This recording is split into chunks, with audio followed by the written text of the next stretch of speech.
She was 15 and on her way to high school. She went missing in a Montgomery County suburb, sparking a community into panic more than 40 years ago.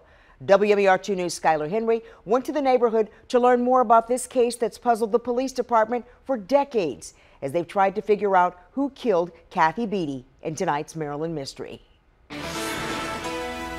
For Montgomery County, 1975 is a sore spot for the neighboring D.C. suburb.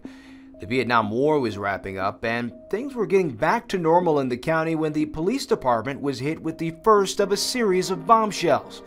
Two sisters, Sheila and Kate Lyons, vanished after a trip to a shopping mall in March of that year.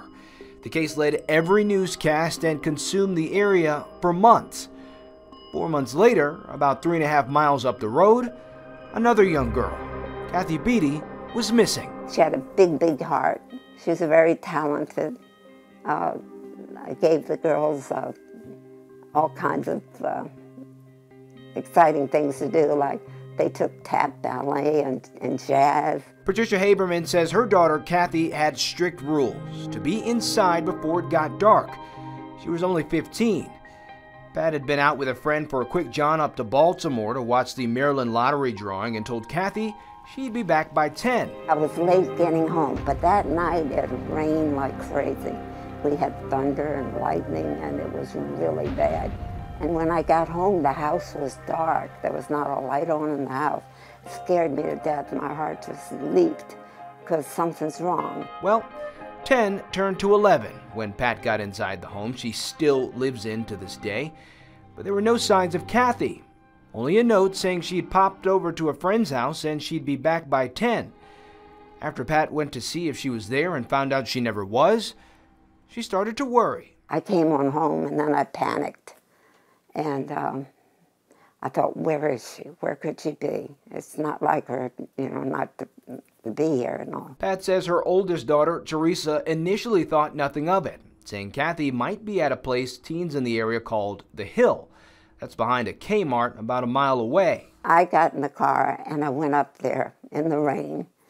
And I found the police officer just riding around in the car. I flagged him down and I told him the situation. And I asked him if he would go in the woods. I said, I can't go in there. I said, would you go in there and see if my daughter's there? And he told me to go home and call the police. And he said, and I'll do that for you. Even with some help, no one spotted Kathy. The next morning, Teresa and her then boyfriend started to get curious and wanted to check out the hill for themselves. They went there and saw something by the rocks. This wood line is all that's left. Obviously, there's been some development over the last 40 years. This is where Montgomery County teens used to come and hang out. They called it The Hill. And they also used to hang out at a place called The Rocks, which is now where these townhomes are currently sitting. This is where Kathy's sister found her. Clearly had been a victim of an assault, and she was still alive, but not in a good way at all. Montgomery County cold case detectives Frank Colbert and Lisa Bromley have been over this case for months. The department realized they now had another case of a girl who'd gone missing, and in this case, beaten and sexually assaulted.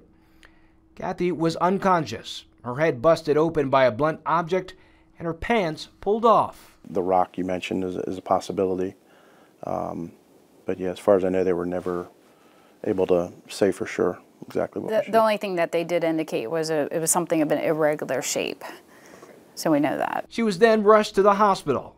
For 11 days, Kathy lay in a coma before she died.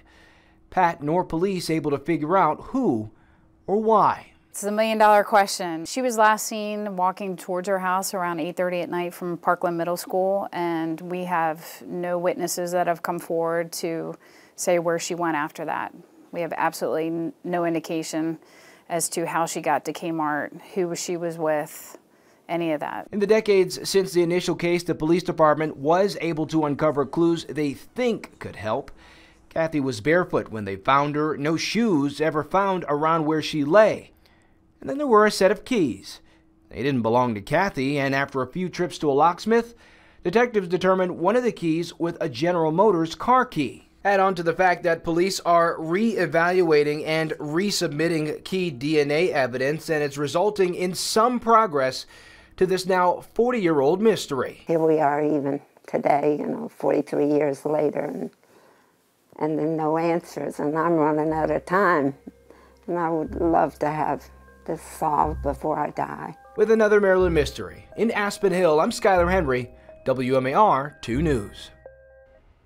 There's a website dedicated to Kathy Beatty's murder filled with clues and information in the case. There's a reward that's close to $30,000 for any information in the case. Anybody who may have a clue is asked to come forward. Stick with us online at WMAR2news.com for updates on top stories and breaking news, and also for news and weather while you're on the go. Download the WMAR2 app in the App Store. You can watch live radar and get breaking news sent straight to your phone. Thanks for watching. I'm Kelly Swoop. This WMAR2 News Update is sponsored by Jones Junction.